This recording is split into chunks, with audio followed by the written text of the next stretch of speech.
panas sebab ikannya ada banyak. Dan ada kuku. Kuku.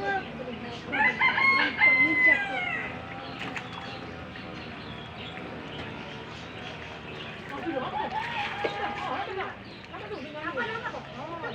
Mana paling besar? Mana paling besar?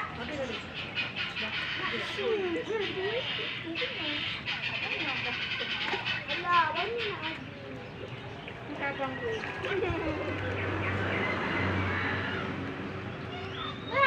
Abang sini